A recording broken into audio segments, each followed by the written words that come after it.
Rian sat alone inside Earth's high-orbit greenhouse station. Around him, rows of floating plants gently swayed in zero gravity. The station was quiet except for the hum of machines. In the soft rhythm of water pumps, Rian liked the silence. Plants didn't argue, didn't shout, and didn't lie. They just lived. He was checking the root structure of a floating tomato plant when the station alarm beeped once. Then again, louder. Red lights flashed. Rian straightened up. A voice came over the speaker. Unregistered vessel approaching. No known identification. Origin deep space. Rian frowned. He wasn't military. He wasn't even a soldier. He was just a botanist. If someone was coming, it wasn't for war. At least, he hoped not. He pressed a button on the wall. Station. Command, this is Rian. I see the alert. What should I do? The reply came quickly. They've sent one passenger. They request to speak with you by name. Repeat by name. Rian's breath caught. Who are they? Unknown. But they say it's urgent. The station's dock opened minutes later. Through the clear tube, a small silver shuttle slowly connected. Its surface was smooth like polished stone. No engines visible. The airlock hissed open. A tall figure stepped inside. Her skin was silver pale, almost glowing in the soft light. Her eyes were large, deep blue with no white. Braided tendrils hung down from her scalp like hair, tied at the ends with bands of copper. She wore a long coat of fine fabric, marked with swirling symbols. She took one step forward and collapsed. Rian rushed to her side. She was breathing, but her body shook. She looked weak, starved, exhausted. Her eyes opened slowly. She looked at him and whispered with all the strength she had, "No, enough. It keeps growing. Please find a cure." Rian stared. "Who are you?" "My name is Myra. I speak for the Varying Union. Our world is dying."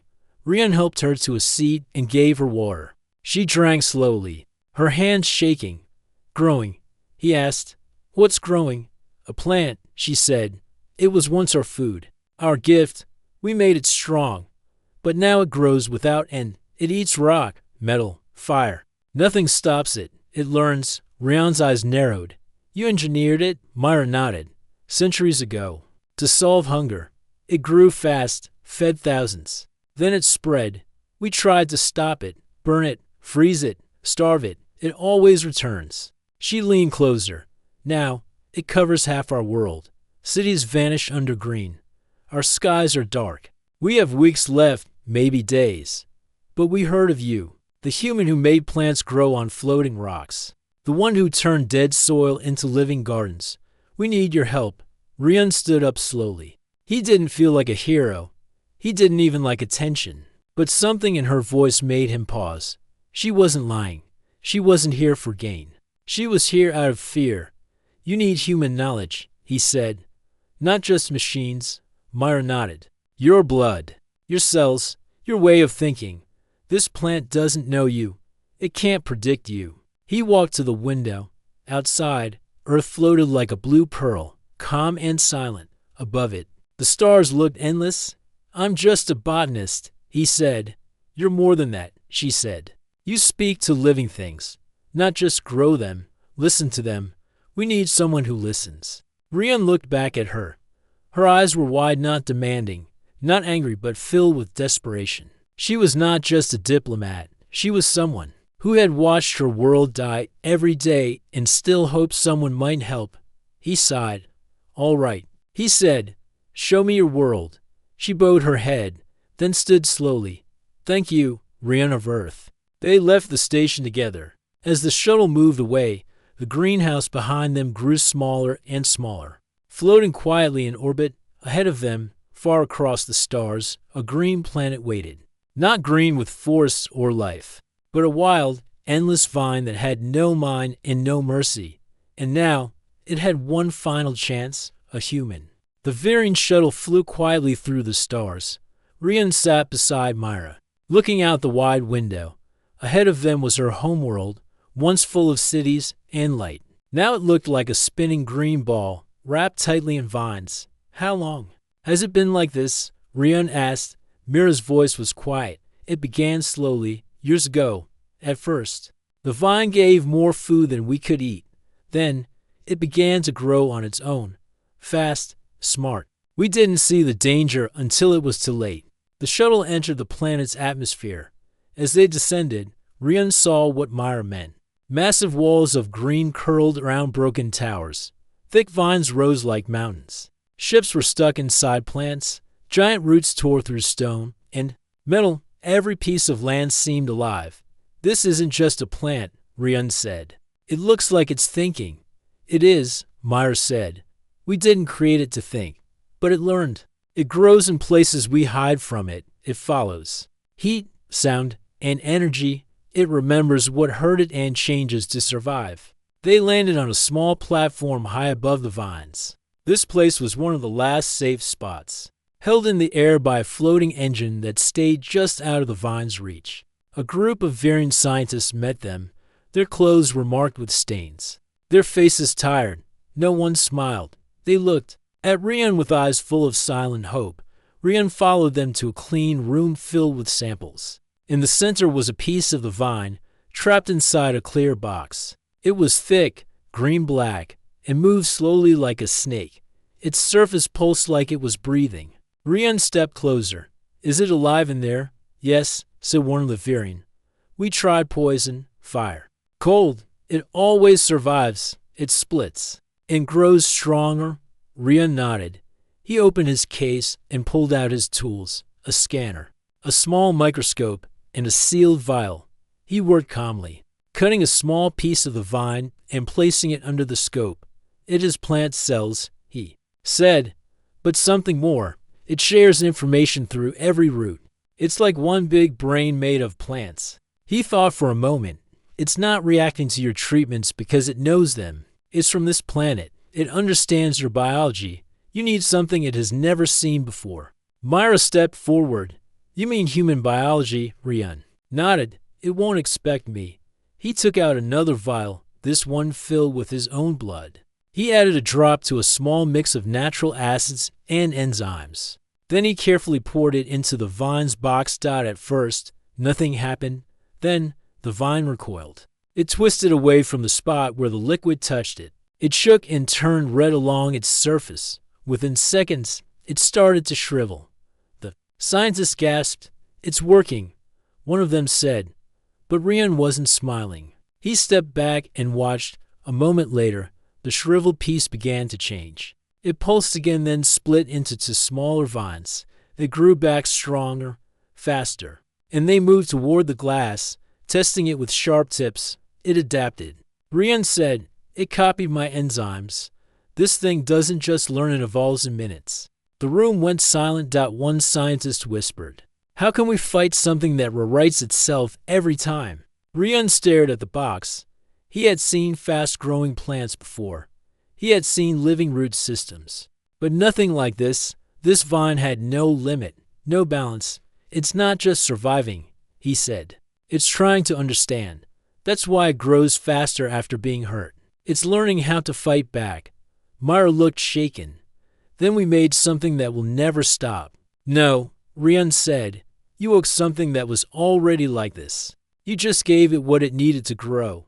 That night, Rian couldn't sleep. He sat near the window of the floating lab, staring down at the world below. The green mass moved like waves across the land. It swallowed ruins, hills, machines. It had no face, no voice, no leader.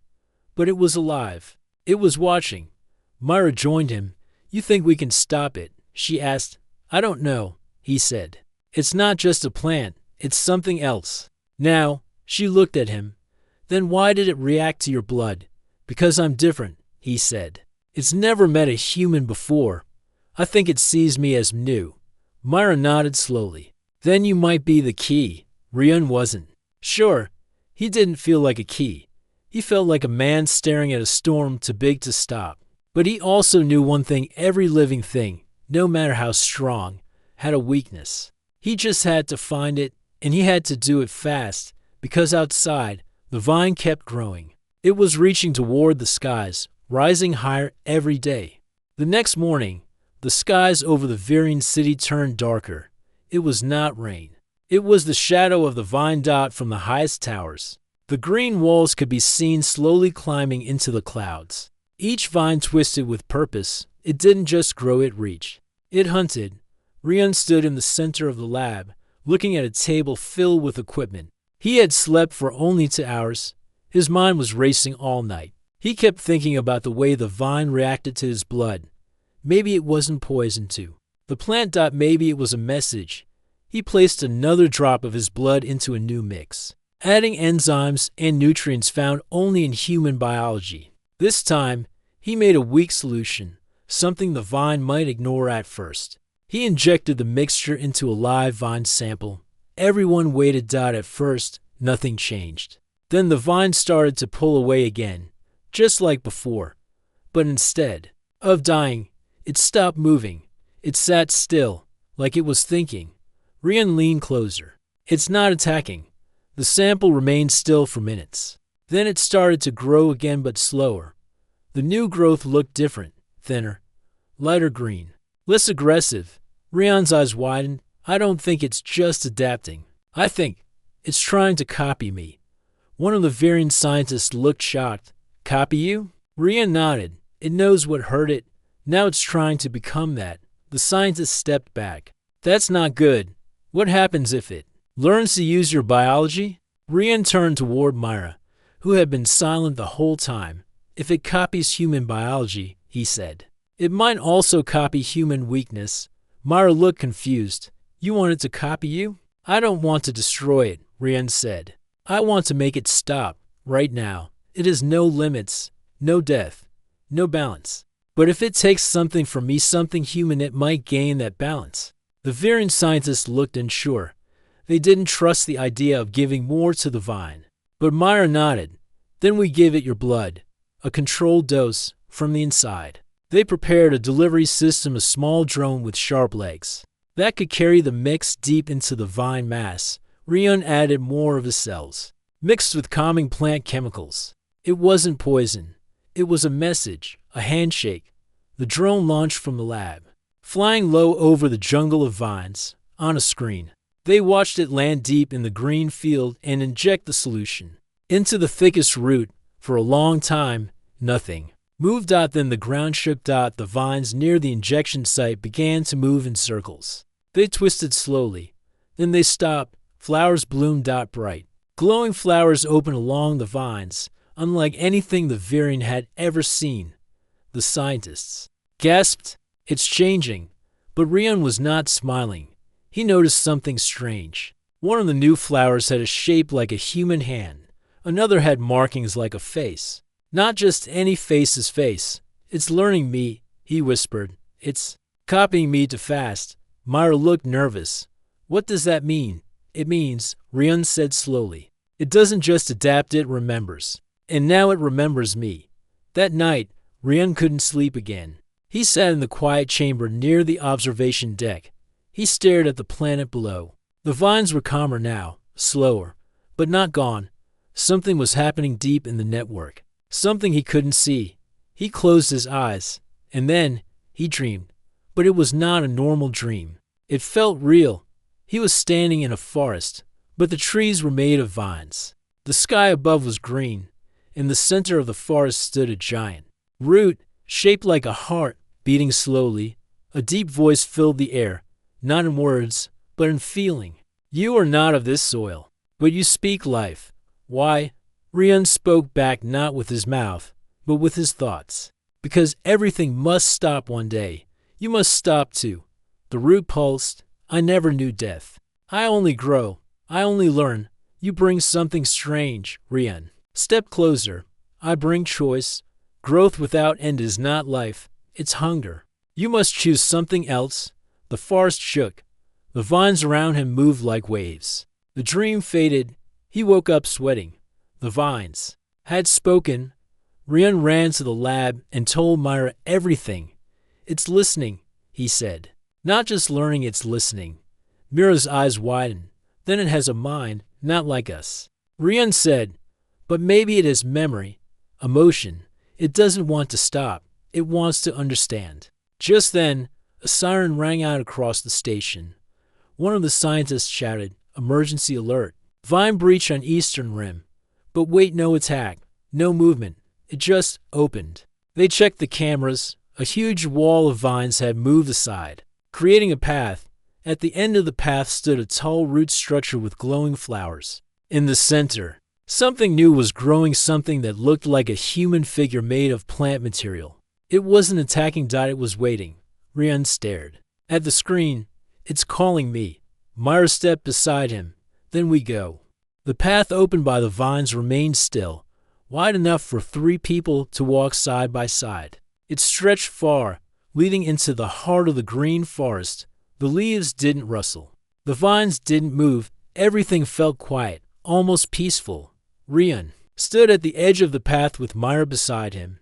They were both dressed in light protective suits, though the plant had not shown signs of attack since the last injection. Even so, every step forward felt heavy. To guards followed behind them. Myra had insisted, just in case. But Ryan could tell this journey was not meant for soldiers. It was for him. As they walked deeper, the vines on either side seemed to lean away, making more space. Strange flowers bloomed as they passed. Some looked like human eyes. Some even looked like faces from memory. One looked like Ryan's own face, made of leaves and roots. Myra noticed. It remembers you. Ryan nodded. I think it's trying to speak with me. Not with words, with images. After nearly an hour of walking, the path turned downward. Vines formed walls around them, guiding them like tunnels. The light grew. Dim, but soft green glows appeared on the walls, lighting the way. Finally, they reached the end. A wide chamber opened before them, deep underground. In the center was a massive root, thick and pulsing slowly, like a beating heart. It glowed with a warm light, and its surface moved gently, like it was breathing. Ryan stepped forward. The others stayed back. He placed his hand on the root. At once, he felt something enter his mind. His eyes closed.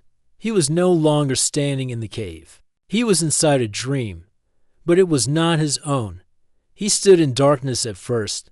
Then he saw stars, floating rocks, silence. A small seed drifted through space for thousands of years, alone.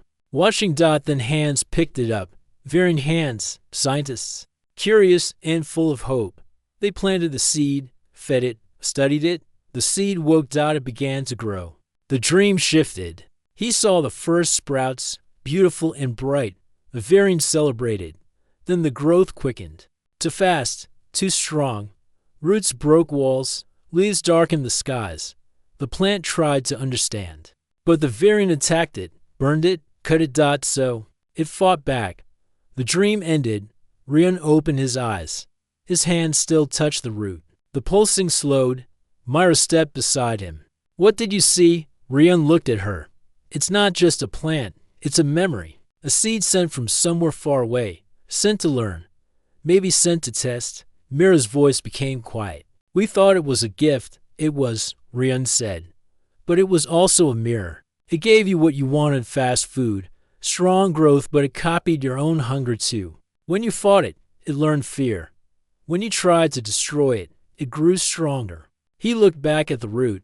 But now it's met me, something new, something it didn't expect. One of the guards stepped forward. If it's a weapon, we should burn it now. Ryan turned sharply. No, it's not a weapon. It's alive. It wants to grow, but it doesn't understand where to stop. It's never been taught limits. He stepped closer to the root. That's why I'm here. He took off one of his gloves, slowly. He pressed his bare hand against the root again. The green glow grew brighter. More flowers bloomed around the chamber. Vines above their heads began to twist into shapes: trees, animals, even people. A moving story in plant form. It showed Ryan writhing. It showed Myra crying. It showed the drone carrying his blood. It listens through the roots, Ryan said. And now it's trying to speak our way. Myra stared in wonder. Then we can teach it. We can try. Ryan said. He reached into his bag and pulled out a small device. It was filled with images, pictures of Earth, of forests, rivers, animals, human hands planting seeds and building homes. He placed the device against the root. The root pulsed. Vines touched the device gently, reading it, more vines began to grow round the chamber walls, showing the images from the device: Earth's blue oceans, forests with tall trees, human villages, gardens. One flower opened and showed something new, a peaceful world shared between the vine and people. Myra smiled. It sees what peace looks like. But just then, the ground shook. One of the guards shouted, "Incoming message from command. A group of military leaders have launched a strike. They think you failed.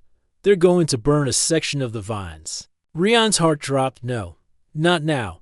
That will confuse it. It might think I lied. He turned to the root. "You have to understand," he said aloud. "I'm not here to destroy you. I'm here to stop the fear. Please don't fight back." The root pulsed fast, then slowed. Outside, the earth calmed. A report came over the radio. "The vines are pulling back. They're not fighting. They're opening paths." Everyone looked around. "It listened," Myra whispered. Rion stepped away from the root. His body felt tired, but his eyes were sharp. "This is only the start," he said. "We've made contact, but now we must make a promise. No more attacks, no more tricks. We talk, we share." Myra nodded. "I'll speak to the council. I'll tell them everything." Rion looked at the glowing vines. "It didn't want to destroy this world," he said. "It wanted to be part of it." The council chamber of the Varian Union was quiet. 12 elders sat around a large glowing table, their faces pale and filled with concern. Above them, a screen showed the latest images from the sky. The vines had stopped moving in the green sea that once swallowed cities was now still. In the center of the chamber, Myra stood with Rion beside her. She had just finished telling them everything: the contact, the dream, the root's memory, the flowers that bloomed when Rion shared images of Earth. One elder, with sharp eyes and long gray markings on his skin, leaned forward. "You believe this human has formed a link with the plant?" Myra nodded. "It responds to him. It doesn't attack when he's near. It even copies his shape." Another elder frowned. "We made that plant. It was our creation. We must still control it." Rion stepped forward. "That's the problem. You didn't create it. You only woke it up." The chamber fell silent. "What do you mean?" the first elder asked. Rion took out a small round object. It was a scan disk, holding the memory pattern he received from the root's dream. He placed it on the table. A projection appeared above it. It showed space, a tiny seed drifting through darkness, a long journey across empty stars.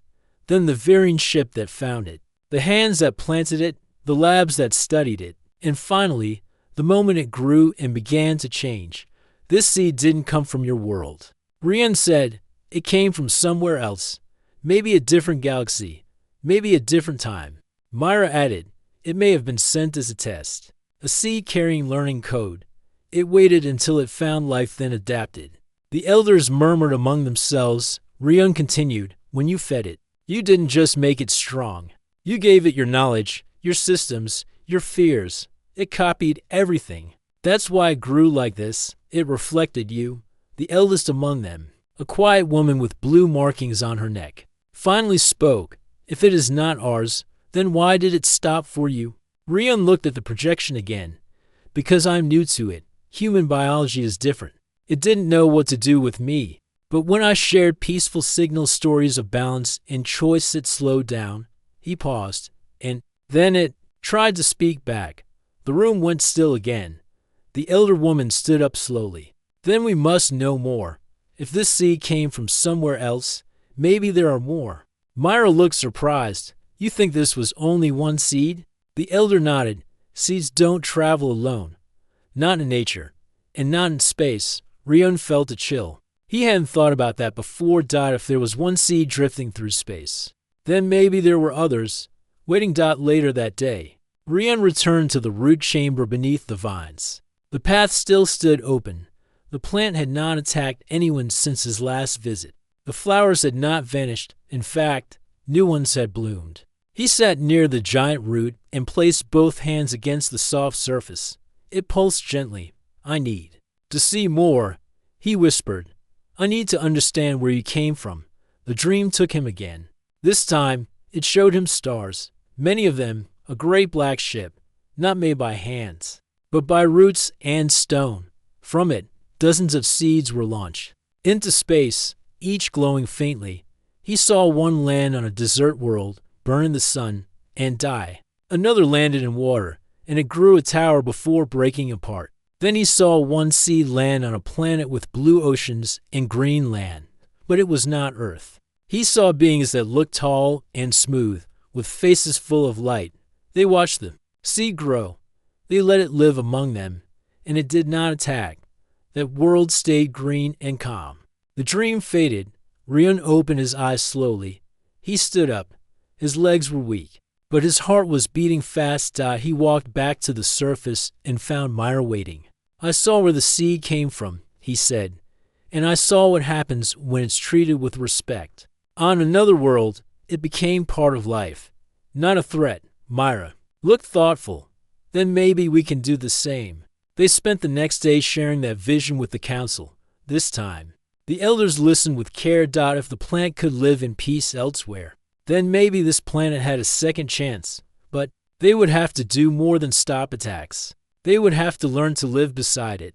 Rion gave instructions for mixing small samples of his cells with native veering plants, hoping to create a blend the vine would accept. He also gave warnings. If we tried to control it again or force it may fight back worse than before.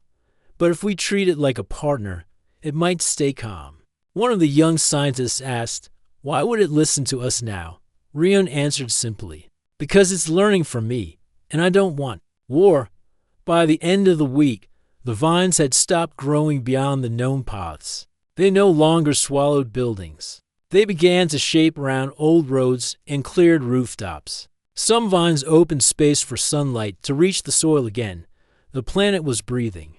The council named this time the pause the first period, in many years when no new attacks were recorded. But Rion still looked to the stars. He knew this wasn't the end. It was only the beginning.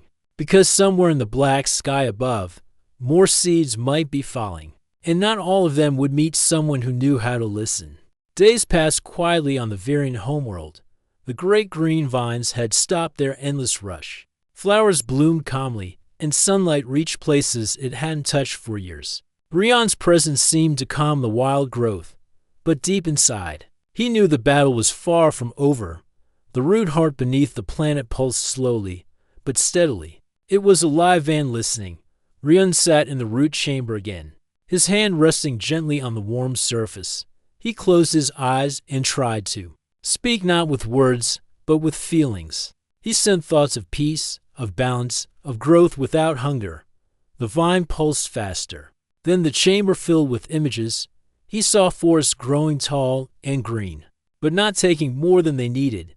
He saw animals living freely beside plants. He saw rivers flowing clear and clean. He saw the stars shining quietly above it all. But then the image changed. Darkness, fire, a scream. Rion opened his eyes quickly. "Myra," he called softly. She entered the chamber. "What is it?" "The vine remembers pain," he said. "It remembers when it was attacked, when it was burned and cut. It carries the fear inside it. That is why it grew so fast. It wanted to survive." Myra nodded. "Then how do we stop the fear?" "We don't stop it by fighting," Rion said. "We stop it by understanding, by showing it that we are not enemies." He looked again at the glowing root. "It listens best when it feels safe." Rion took out a small device that played music. It was a soft melody from Earth, a song about hope and life. He placed it near the root. The music filled the chamber. The vine swayed gently. Flowers opened wider. The pulsing slowed to a calm heartbeat. Rion smiled. "It likes that." Over the next days, Rion continued to send signals of peace. He played music, showed images of life, and even told stories out loud about Earth's forests, where humans and plants lived together. But one night, his dreams changed again. He saw himself standing alone in a dark forest. The vines were closing in, thick and fast. They whispered words he could not understand, but the feeling was clear. It was a warning. "You must decide," the voice said. "Grow with us or fight us. Choose now." Rion woke up sweating. He knew the vine was waiting for an answer. The next morning, the council gathered in the main hall. Rion stood before them. The vine is alive and listening. It understands our words and feelings, Myra added. But it wants to know if we will be friends or enemies. The elders looked at each other. Some were afraid, others hopeful. Rian continued, we must speak to it in a way no seed has heard before. Not with weapons or fear, but with trust. The council agreed to try. They prepared a ceremony in the root chamber. Rian would be the first to speak directly to the vine, not as a scientist or diplomat, but as a messenger of peace. The chamber was filled with soft light and gentle music. Vines curled into shapes of hands, faces, and flowers. The air smelled of earth and rain. Rian stepped forward. He placed his hands on the root-heart. He spoke softly, his voice calm and clear.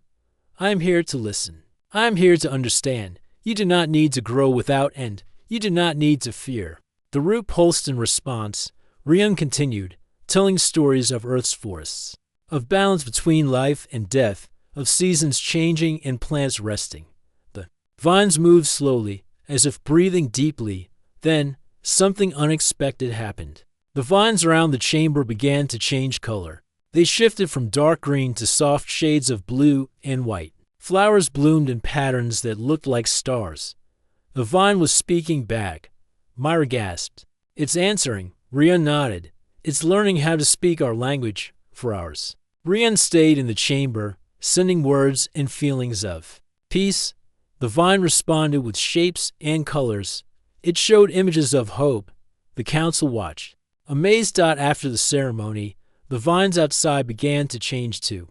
No longer did they grow wildly or swallow buildings. Instead, they formed arches, walls, and pathways. They bloomed beautiful flowers and held water for small creatures. The planet began to heal. Rian felt tired but hopeful. He knew the vine was still young and understanding. It would take time to teach it balance, but for the first time, he believed they could live together. As he left the chamber, Myra smiled. You gave it a voice. Rian smiled back. And it gave us a chance. Rian woke slowly inside the Varian Healing Center. The soft light of dawn filtered through the thin walls. His body ached from the long days in the root chamber, but his mind felt clear. Myra sat beside him, her silver skin soft in the morning light. She smiled gently. You are well, she said. The vine is calm. It listens now. Rian nodded. It is still alive, but it no longer grows like before. Outside, the world was different. The green walls no longer reached the sky. They wrapped gently around cities and rivers. Flowers bloomed in colors the Varian had never seen.